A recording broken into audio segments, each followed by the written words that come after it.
Although the 2023 elections have been conducted and winners announced for the majority of positions contested from the presidential, National Assembly, governorship, and even state assembly elections, the aftermath of the process has continued to generate controversy within and outside the country. So far, Nigeria seems to have entered what some will describe as a protest season, owing to the series of demonstrations, protests, and counter-protests, both by those in support of the election outcome and those against it. The latest development is a statement by the Department of State Service, DSS, on an alleged plan by some elements plotting to install an interim national government and halt the swearing-in of the new administration on May 29. Although it said it had already identified some key players in the scheme, it did not give names of the masterminds, but added that the planners of the plot have already held meetings to weigh their options, which include sponsoring mass protests, securing a warrant to declare a state of emergency, or a court injunction to stop the inauguration of the executive and the legislature at the federal and state levels. The nation's top spy agency advisory is coming following the commencement of the distribution of certificate of return to governors and state legislators who won in the March 25th and February, elections. Tonight on Daily Politics, we ask, what are the specific reasons behind the alleged plan for an interim government to truncate the smooth transition of power from President Buhari to President-elect Tinubu? Who are the key political actors behind the plan for an interim government, and what are their motives for such an action? What steps are being taken by the government and other stakeholders to ensure a peaceful and seamless handover on May 29, despite threats and protests from some quarters? And how effective are these measures in averting a potential crisis? Hello and welcome to Daily Politics on Trust TV. I am Hamza Idris. Joining me this evening to share their perspective on the issue, I have Stephen Okori here in the studio. He is a security analyst. We are also joined virtually by Dr. Salahuddin Hashim. He's a security and counter-terrorism consultant. Welcome to the program, gentlemen. Yeah, thank you for having me, always. Yeah.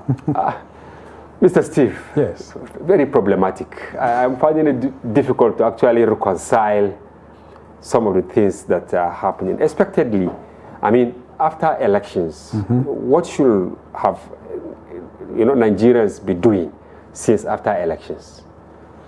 Thank you for having me once again. We expect that Nigerians should be on a different divides. Expect Nigerians, some of them are on the side of, or on the part of the winner of the election, and some of them are on the other side of other parties like the Labour Party and PDP and the other parties. Labour Party, all of them. What we are seeing now is expected. Of course, winners will be celebrating victory and the losers will be aggrieved, trying to see what they can do to see that they hit up the polity in one way or the other. Since after the election, we've been seeing pro-protest, anti-protest, pro-protest in favor of the winner of the election, that's the president-elect Tinubu, and anti-protest in favor of either the PDP or Labour Party and other parties, but majorly it is only PDP and Labour parties that we have seen that people are protesting in their favor. And curiously, the PDP Presidential Campaign Council yesterday issued a statement that government should arrest those behind these moves, people staging protests. Yes. Are they distancing themselves of sorts? I don't know. I don't want to believe that they are distancing themselves, because we saw a protest that was led by the PDP, the national chairman and the winner and the candidate of their party. So they also protested. So why are they saying that they should come up and the security agency should come and arrest citizens that are protesting? Although it's legal and lawful to protest, depending on their reasons, and informing the law enforcement that they want to carry out protests, and for the law enforcement to provide security during their protest, which of course is what is obtainable. But the PDP distances themselves from protest, I don't want to believe, because we have seen where they protested as well. Yeah, because why I ask this question is double-edged of sorts. Yes. They have gone to court. Labour Party also, and even some of the other political parties that are not being mentioned in this case. Some of them have gone to court, maybe because of what happened for the presidential, and others because of what happened at the state level. Is it not double standard after you go to court and then you now protest? Yes. It doesn't make any sense to me, if you ask me. You have approached the court, and for you to go to court, it means that you believe in whatever that will transpire. In the sanctity of the judiciary. Exactly. Yeah. So going out to protest, of what essence is that now? So I think that they should allow the law to take its course. The processes and all that. They have filed their various cases at the court, at the tribunal level, and all that. I expect that they should wait for the outcome of the current stage before they will now see if they are satisfied with the current stage, and if they are not satisfied, they will now approach the Supreme Court. Going further, I want to believe that if they don't have confidence in the judiciary, yes. And that is why they are doing that. But you have filed your grievances at the court, and you are still going out to protest. That's why I say is it double standard? It's double standard, and I want to say that the reason very recently the vice presidential candidate of the Labour Party, he was on your Senator Dutty. Yes, he was Baba Ahmed. Yes, he was on the television, one of these sister channels. Yes, and was making so much. If you ask me, like a threat of sort. Yes, for me those comments were treasonable comments. Treasonable. Yes, because he's threatening the democracy. You have approached the court.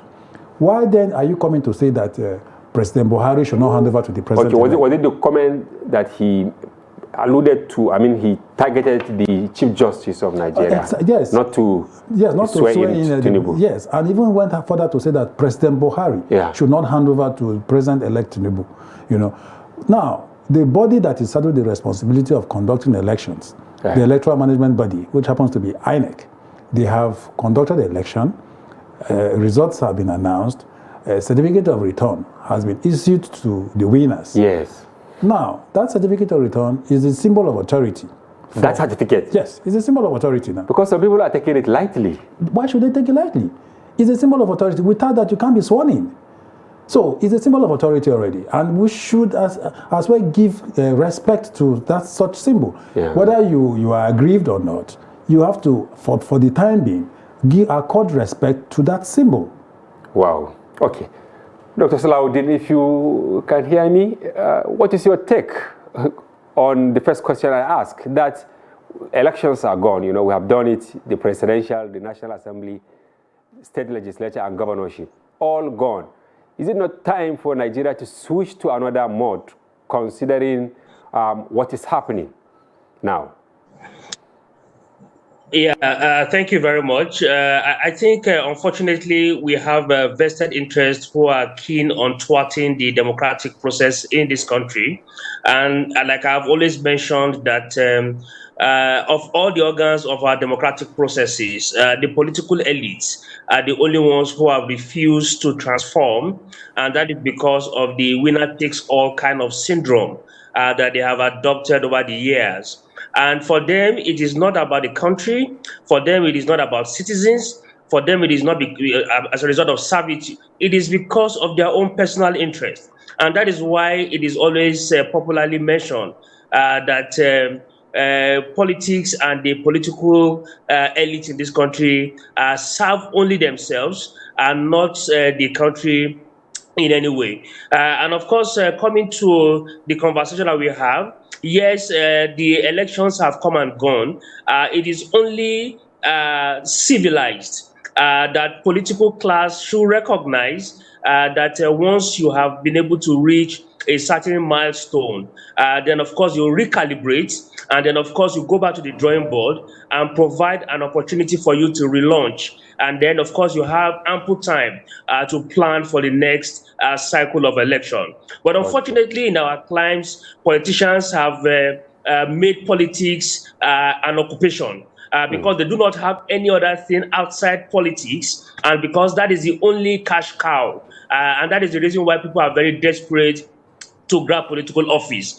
So by every means necessary, and mark that word, every means necessary, they want to grab power. And yes, we agree that power is about contestation, but it must be done with decency, it must be done with decorum, it must be done with some level of playing by the rules. There are rules that are governing even the political processes, which has been applied by INEC.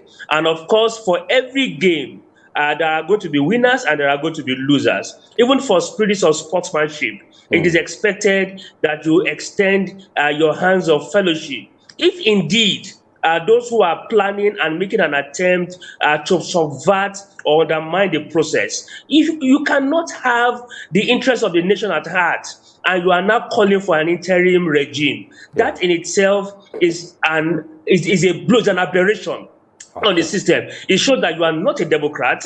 People paid dearly, people paid blood, people paid with their lives to get this democracy that we are enjoying today. And I dare say that most of the people today who are actually enjoying the fruits of democracy did not participate in any way in the struggle for the return to democracy. And that is why it becomes very easy for them to want to put it on the altar of self-interest and say that if it is not going their way, then they are willing to subvert or to collapse the entire system. It tells you very clearly the caliber of individuals who are scavengers and trying to attempt to grab the national vote just in their own personal interest. This is not in any way a national call. This is not in any way representing the interests of the larger citizen. This is just desperate for the politicians who are frustrated, who just want to do everything within their own means to grab power. And I think it is high time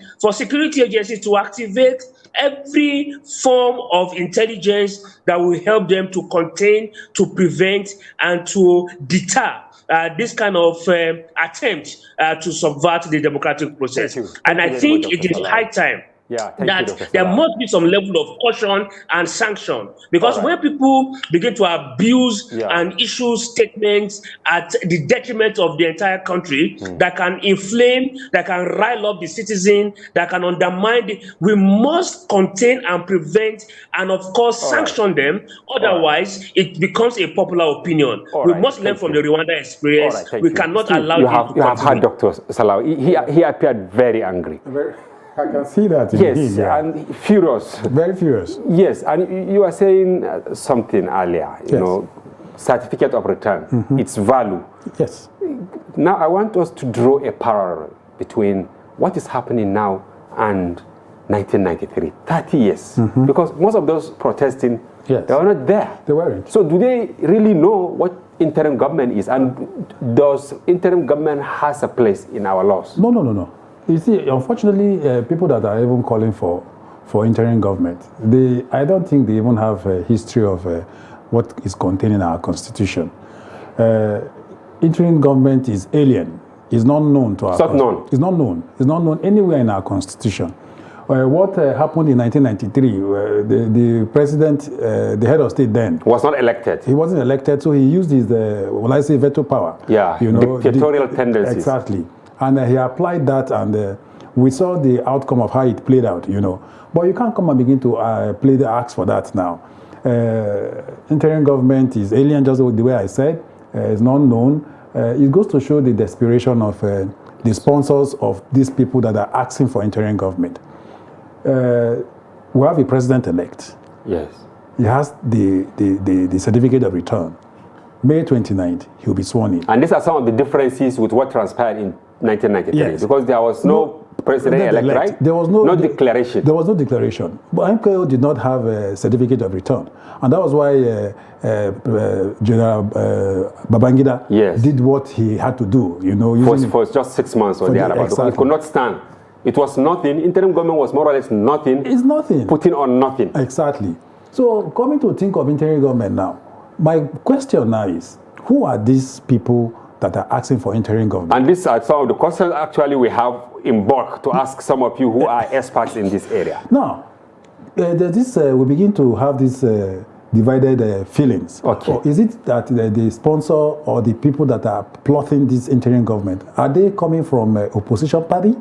Is it the PDP or the Labour Party or whoever? Or ABGA or whatever. ABGA, or they are coming from the government itself, the ruling government, the APC. Okay. Is it that the people that are plotting are also from the ruling party?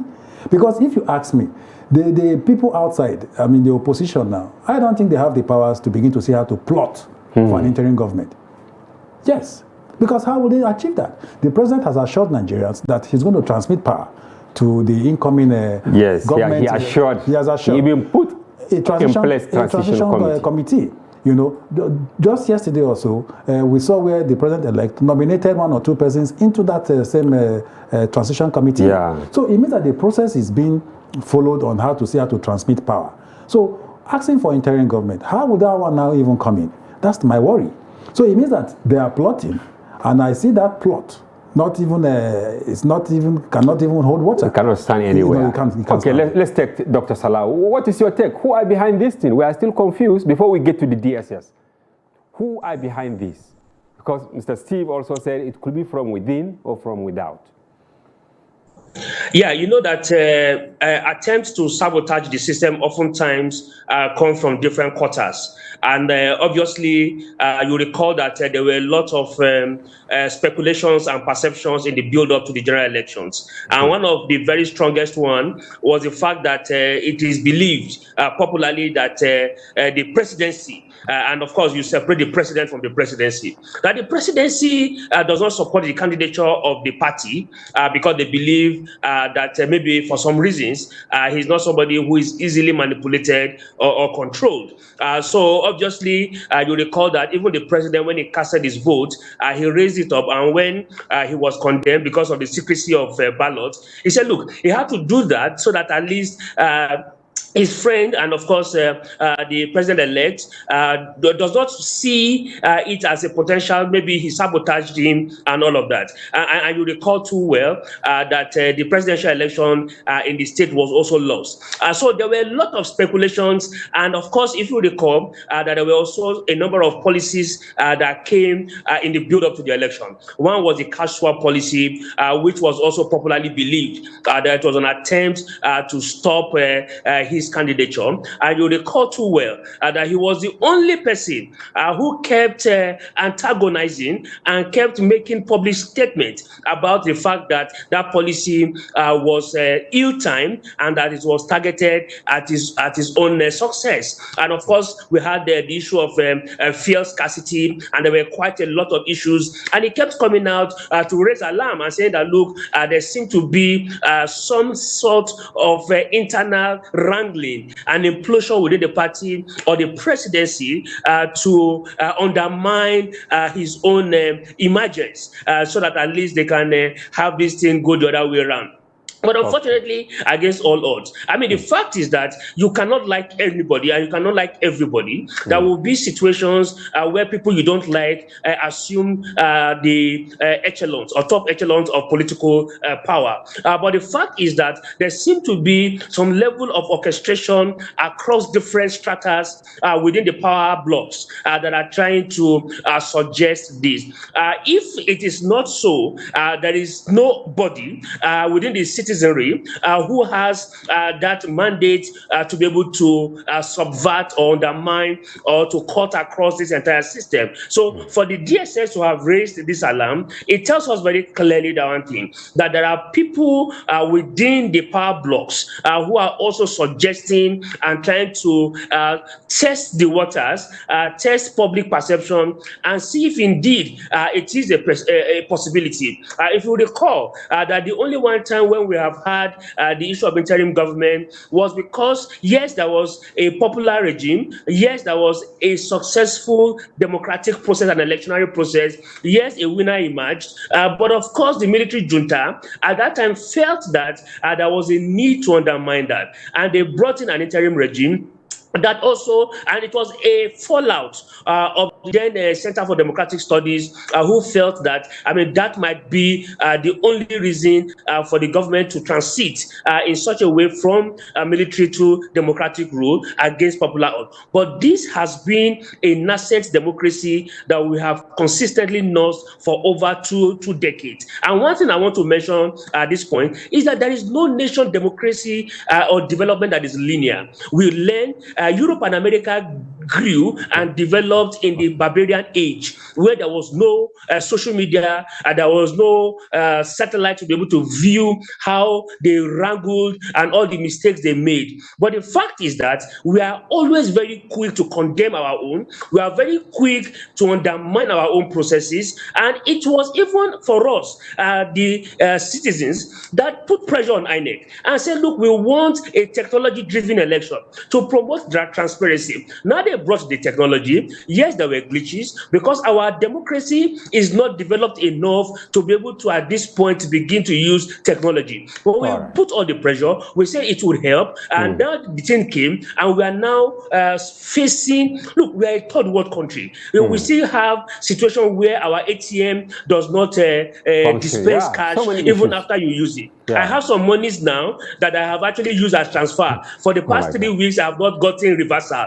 These are the kind of infrastructure that we have. Our infrastructure currently does not serve those kind of purposes, and we must learn from them. All right, thank you very much. Steve, you can see he's at his best, honestly. Yes.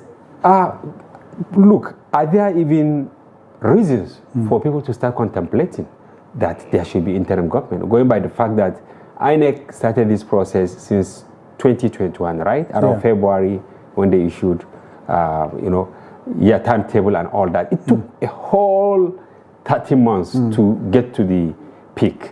And some people are now saying we should throw away the baby with the bathwater. What are the grievances that you think courts cannot adjudicate?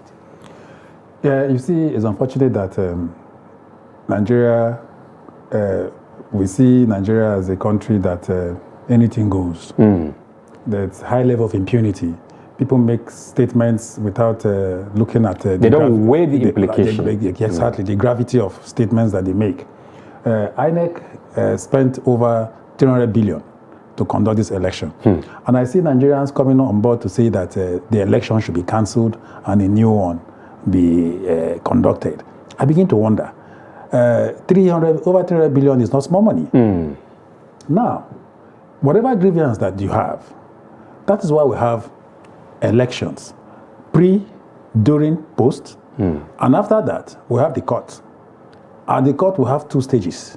The Court of Appeal, which happens to be the first, then at the Supreme Court, where we have the final decision, depending on whoever wins. Now, you have not exhausted any of these stages. And you are calling for an interim, the extreme, for crying out loud option. Is it the civil society? We have seen some kind of protest that's been going on here in the country since after the election. There is one by National Youth League for the Defense of Democracy. This is the first time. Emergency civil society organizations. But why, if security operatives are aware that they were just made up within hours, why are they allowed? Because I think there should be processes. Exactly. But in this country, we are used to jumping stages or process, So these are emergency civil society organizations. Emergency contractions. Yes, that politicians just see how to harmonize these boys, these youths, and say, okay, go under the... And most of the youths I saw there, they're not up to 30 years. So they are not aware that people were looking for salt Yes. at the height of the June 12 annulment. Exactly. Nowhere to find it, no kerosene to cook. Hospitals were grounded. Nigeria was like the COVID-19 era. Exactly. Exactly. And a lot of people were running. If not worse. A lot of people were trying to relocate, rushing down to their villages to see that if they can see some kind of security at their village level. And most of them couldn't even get to their villages. They had an accident and even died during the process and all that. So they want to take us back to that time that we experienced all that. I want to believe that all these agitations, all these commentaries and comments are coming from desperate politicians, just the way my colleague there said. You see, the fact of the matter is that whatever they are pursuing is not for our interest. First of all, we should understand and accept the fact that an average Nigerian politician has his interest first, and that of his immediate family, before you begin to talk about the other Nigerians.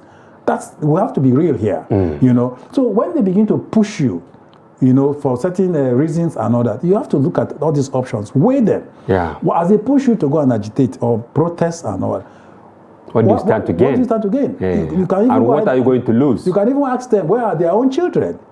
You know, let them come and let them partake in the protest. In the event where the protest becomes violent, because you can't even say, you know, there are situations where hoodlums can decide to hijack the protest and it becomes violent. You know, don't forget that, I'm sorry to say that the Nigerian police are not even well trained in handling civil disturbance. Not to talk of insurrection. Exactly. Yes. Dr. Salahuddin, now, what do you think will happen? Because if these people succeed in maybe achieving any of the three things raised by the DSS, for instance, mass protests across the country that will lead to bloodbath, or to get interim injunction from the court to stop the inauguration of the president, what will happen? And do you think any court will actually do that? Yeah, I think first of all is that they cannot succeed in doing this, just like the colleague in the studio had mentioned that the certificate of return is a symbol of authority. There are processes and procedure for all of this. All of these guys you see here are rented crowd. They are alien to the commercial struggle, to the struggle for national development. These are commercialized individuals who come to trade their energy for a morsel of meal. And you see that a lot of them are only there because they have been riled up by political elite. Most of the politicians you see today have different all manner of portfolio civil society organizations that deploy in events like this, and they just go to mobilize individuals to commercialize. I tell you, take 80% and 90% of people in those crowds, they don't even know the reason why they were there in the first place. They just told them that just come and join, and of course take money, and they give them of course 3,000. and that is one. Secondly is the fact that you recall that on this program we had warned severally that post-election that a particular movement was going to become a militia because they had thought because of the social media frenzy and the social media hype that a particular candidate was going to win. And you remember that we discussed this severally, and we thought that security agencies by now would have actually provided some preventive mechanism to all of these things. So and here the third thing to also mention is that there are some who gave their approvals for this kind of rallies, because for you to host rallies, you must write. Yes, you don't have to necessarily get approval, but you must write the police, and the police would okay it and guide the process. For instance, if this breaks down and it becomes hoodlums hijack it, then how do you intend to manage it? So you remember, like my colleague said in the studio, that we don't even have crowd management mechanism within our security system. How do we begin to situate situations like this? I think they are just commercial individuals who just want to line up their pockets and, of course, come out and demonstrate and show that this is a passionate appeal for a stolen mandate. But thirdly is the fact that judiciary would not in any way entertain such kind of conversation because obviously there are processes. The conversation has moved away from the polling unit. It has moved to the judicial process, and there are processes with the judicial. There are precedents, and of course there are practice direction that judiciary must adopt to be able to adjudicate. You cannot in any way adjudicate and commercialize litigation and of course ask people to give you court orders. It does not work that way. You have instituted a legal proceeding and it must be concluded. And while that is ongoing, the nation cannot come to a full stop. We must proceed in terms of governance, and national government must proceed. Then if the judiciary makes its own pronouncement, then of course the country can then take it forward from there. All right. Thank you very much, Dr. Salahuddin. We will go on a short break. Mr. Steve, maybe when we return, you add your voice to what he said. Viewers, please don't go away. We will be back shortly.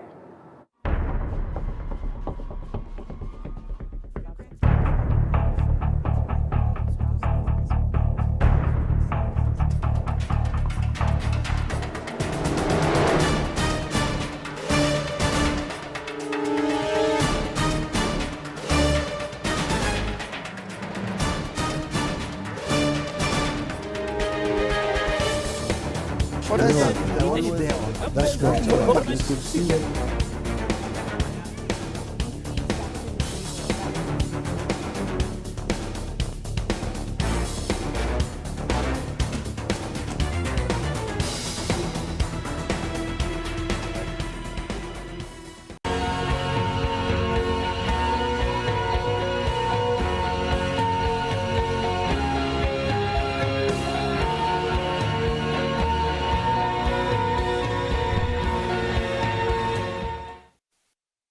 Welcome back. If you are just joining us, this is Daily Politics on Trust TV. Do well to follow the conversation across all our media platforms on Facebook, Twitter, Instagram, and follow us live on YouTube. I still have Steve Okori and Dr. Salahuddin Hashim, who joins us via Zoom. Mr. Steve, Yes. don't you think it's high time for our security agencies to be straightforward with issues that have to do with national security? For instance, this one, they said they have unraveled some people. Why can't they call their names? I want to believe that the DSS or the SSS, Yes, State Security State Security Service, want to go according to their name, secret state security. No, they are supposed to be secret service. Yes. But the issues that we are talking about now, I think at this point, they shouldn't leave the citizens in the blind or in a dark situation. Because at the beginning of the program, we asked the question, who, and while giving your views, you say it could be from within, it could be from without, and all that. All these speculations are because nobody is actually giving the categorical statement that Nigerians require to be on the safe side.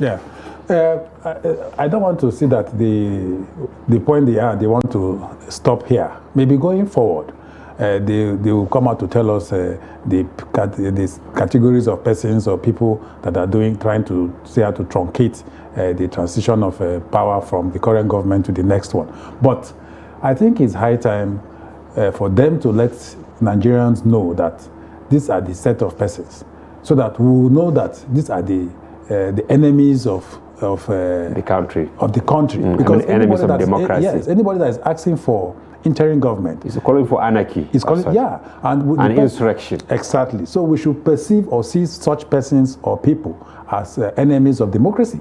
All right. Dr. Salahuddin, what is your take on this? What do you think? Why do you think that DSS is not really forthcoming with names? Of course, you know too well that there is no morals in politics. And when you remove morals in politics, you are likely going to use every institution of the state to also further advance your interest. And of course, like you rightly said in the studio, that I think the DSS is also trying to be very circumspect, trying to ensure that they get all the facts correctly. One, because of course what they released is not just an information, it's an intelligence. Because it is an intelligence, they felt that it is very important for them first to be able to process it further. Because even intelligence has various categories. There are about 3 different categories of intelligence. So I think they want to process that further to be able to allow them to determine the next step further. And the second thing is that there are also manuals. There are step-by-step approaches that must also be undertaken in situations like this. So I'm sure that they are also trying to view all the necessary platforms available. And I think one thing that we must also get very clearly, I have worked very closely with this particular DSS, and I think that it is not a platform that is very casual. It is a platform currently that has actually engaged every strata of the society. For the very first time, the DSS has engaged the civil society organizations to be able to allow them work together and touch base with intelligence, which means that at different levels, they can then be able to garner information. Secondly, is the fact that for the very first time, we have DSS visibly. Yes, they may have been doing it in the past, trying to spy on people's social media, but now visibly they are on the social media because of the emerging situations that also allows for situations like this to happen. So as a doctrine of necessity, they have also established their own presence within the social media platform just to be able to advance this further. But most importantly, is that the DSS has been able to demonstrate that first, they got an early warning. 2, they have translated into intelligence. 3, they have done strategic communication. And that for me is very fundamental. Years ago, you wouldn't hear this information. Probably it would have happened before they say, look, we picked this intelligence, but we didn't act. But we have seen that strategic communication is at the center of counter-terrorism and, of course, trying to quell insurrection. So that communication they have actually put in the public space would further puncture the attempt or any plan by any quarter to also advance this further, because as it were, they have actually exposed the fact that this was likely going to happen. So for me, I think they have done quite well in this particular direction. But what they should do further is to begin to also find some kind of vetting around the individuals that are behind these things. One thing we don't do in this country is that we don't name and shame. Even if it is for the purposes of trying to get people to backtrack in developed climes, there are G5 that has access to specific kind of information. Secrets don't last forever within the security architecture. You must be able to offer it and disclose them.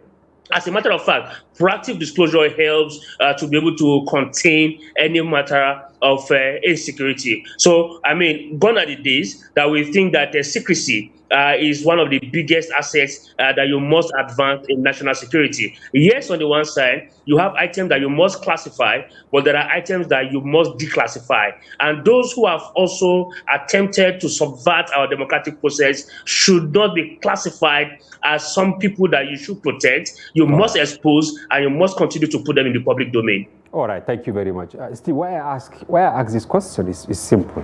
Nigerians, their confidence is eroding by the day. And I'm talking from informed perspective. Yeah. I remember when the Boko Haram started, 2009, that is they kept saying that time it was PDP, that we will name sponsors of Boko Haram. Up to now. Now it moved to APC, we will name sponsors of Boko Haram. Up to now. Now this government is actually easing out. When another government comes in, even though the same platform, you hear them also say, we will name sponsors of Boko Haram. This is a carryover security breach. And now here we are again. So what do you think the intelligence agencies should do in order to give confidence that whenever they issue this kind of advisory, Nigerians should take it serious, that okay, yes, they meant what they actually said? Yeah, it's very important that at this point in our democratic development, we should try to see how to set aside politics when it has to do with a security issue. I don't think the security agencies have anything to fear, So why would they now want to play politics with issues bordering on national security? I think it's important that at each point they make certain statements they should go ahead further than those statements to name whatever. To name and also shame, most likely. Exactly. And allow courts to do their own part of the whole exercise. But when they begin to see, you see, I used to think that politicians are out there to see how to solve issues and all that. But from what I've been seeing, is as if they are out there to see how to complicate issues that has to do with the development of this country. Because when these terrorists and all that, instead of naming names, they begin to play politics with it. Exactly. You know, and it has to do with the interference of politicians, if you ask me. You know, what they come on in the public to say is different from what they go behind to do. Exactly. You know, and it shouldn't be part of our system in Nigeria. Exactly. Yes. And it is now for our security agencies to see how to be professional about their dealings. You know, they should try and see that the non-interference of politics or politicians into their professional duties. You know, so once that is done, I think we will have a headway in trying to see how to achieve results in trying to secure our country. Okay, Steve. I mean, yeah, Mr. Dr. Salahuddin. Yeah, Ima Powerful and is it Simon Ekpa? They are trading words over sit-at-home directive in Lagos. That's, of course, Simon wants to impose sit-at-home in Lagos. What do you make of this ahead of inauguration and all that?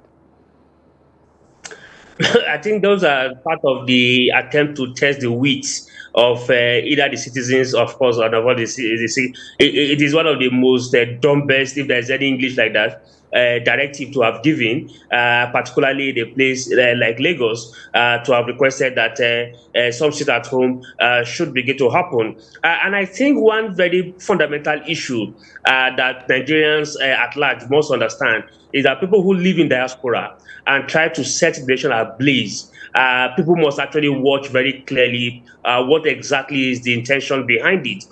The Southeast on a daily basis, on every Monday, loses over 1 trillion naira to sit at home. And of course, this is a region that actually relies on diaspora funding because obviously over 70-80% of the funding in the Southeast are diaspora dependent. Because, of course, most of them import dependent, a lot of them are monies who come in from relatives and friends. So that kind of losses has happened, and we know that it is actually undermining the economy. Secondly, is the fact that even the casualty around infrastructure and human lives that has been lost over time, for somebody who is seated conveniently and comfortably far a country in Estonia also, or Finland, issuing those kind of directives, attempting to say people should read between the lines and know that there is no morality in all of these things that come from this individual. It is simply put, their political godfathers are not benefiting currently, and the only thing they can do is to use them to be able to destabilize the entire system.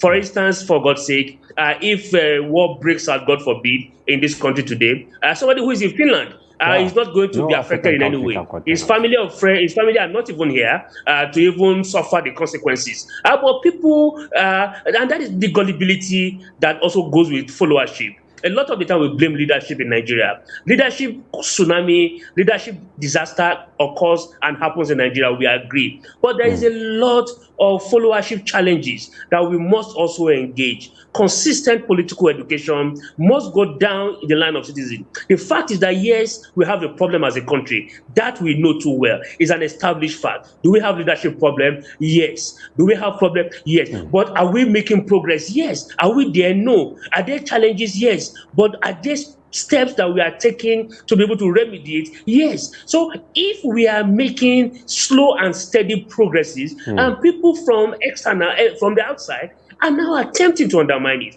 I think it is important for followers who don't even have international passport, for instance, to understand this and know too well that this is the only place they have. That if we teach history and go back history lane and see the number of people who died as a result of various conflicts and riots, and we know too well that it is not the best way to go. Our democracy is not there. Our democracy is still growing. Yes, we will have problems. Yes, we will encounter glitches. Yes, we would have situations where human error will occur. But to make progress as a country. All right, thank you. You heard what Dr. Salahuddin said. What do you make of some of these groups taking the protest beyond Unity Fountain or Central Business District to embassies, foreign embassies, to go there, you know, to hold vigil and all that, calling on these embassies to intervene? What do you make of this? I think that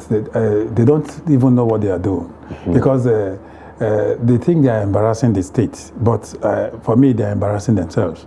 Because you cannot go to an embassy that is in your country and begin to seek refuge. What kind of sense does it make? You know, it's very unfortunate that they are doing that. I watched the vice president of the U.S., Kamala Harris, in this her three-nation tower in Africa, and it's somewhere in Ghana. She was saying that democracy in her country is work in progress. You know, in the U.S. Yes, democracy is work in progress, including her country.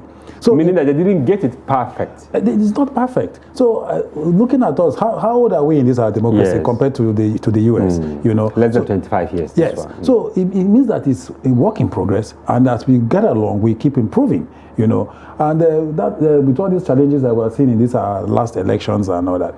America in the last election, they also had issues of post-election. They also had issues of post-election crisis, including attempt to, you know, break into Capitol. Exactly. You know, and the lives were even lost there. Yes. You know, even in Brazil recently too, in their last election, they also had issues. You know, so Nigeria is not what is happening. It's not peculiar to Nigeria alone. It's happening to other countries that have been in democracy for over 200 years. But we should make moves for them to learn from us, probably. Exactly. You know, you see, at this point in time, nobody has a perfect template, you know. So because the definition of democracy is relative. It's relative. Honestly. Exactly. Yeah. So as whatever challenges we are having here, you know, we keep trying to see that we improve on those challenges, you know, and as we improve on the challenges, the gap that we are experiencing can be closed, you know. But the fact that I've said that, there's a lot that we need to do, even from the Western world. There are a lot of things that we need to learn from them as well, you know, in carrying out their own practice of democracy.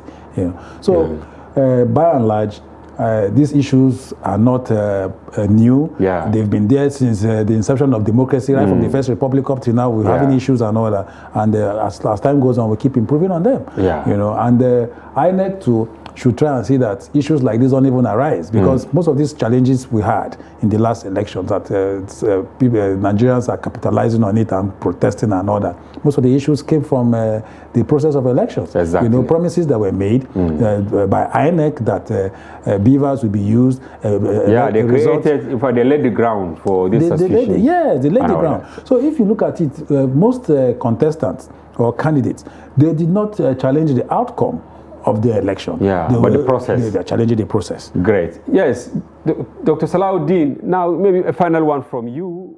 We still have almost 60 days for handover. And 60 days is such a long time in a country like Nigeria. So what do you think the outgoing president, alongside security agencies, should do in order to douse tension? Yeah, I think strategic communication must be activated at all levels, because that is very, very fundamental.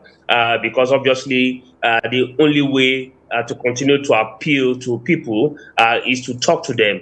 So I think there's a need to consistently pass messages that appeals to citizens. Yes, people are aggrieved. Yes, like we said, the processes are a little bit undermined. Yes, there were situations where people have rights to be able to say, no, this didn't go well. But I think it is important for people to now understand that communicating with them would go a long way. And finally, from me, is the clash of normative imperatives. Which one comes first? The supremacy battle between the rule of law and national security. And this president, as we know, ab initio, has always emphasized that he wants to continue to advance the rule of law. So we must continue to ensure that the rule of law takes preeminence and is pushed towards ensuring that every Nigerian are satisfied and happy. Yes, you cannot have an entirely satisfied citizen. You cannot have an entirely happy citizen. But so long as you are doing the right thing and on the path of progress, that history will continue to remember us for that. Okay, you have heard what Dr. Salahuddin said with respect to security agencies and the federal government. What will you tell the politicians, those who are actually out to truncate all the process? Nigeria belongs to all of us. If Nigeria is sitting on a keg of gunpowder as it is, there's no need for to heat up the polity. From what we are seeing, the polity is already heated up. I just want to advise our security agencies that with the information coming and the intelligence coming on board, there's need for coordination and cooperation amongst the security agencies, and be able to see that areas where they are prone to protest and eventually become violent should be taken care of. As in, they should begin to see that modalities are put in place, measures are put in place, that situations where eruption will want to come in the area of, they should be taken care of, and we have a hitch-free handover. Are you upbeat that we're going to have transition? Why not? Okay. It's a development in our democratic process. So transiting from one government to another is something that we should be glad about. Okay. All right. Thank you very much, Steve Okori, security analyst, for coming to the program. Always my pleasure. Thank you once again for your informed perspective. Thank Dr. you. Salahuddin, this is how we can go. We thank you very much for joining the program, and we hope to have you again. Good. And viewers, that's a wrap on today's edition. Follow us tomorrow for another interesting package. Bye-bye for now. I'm Hamza Idris.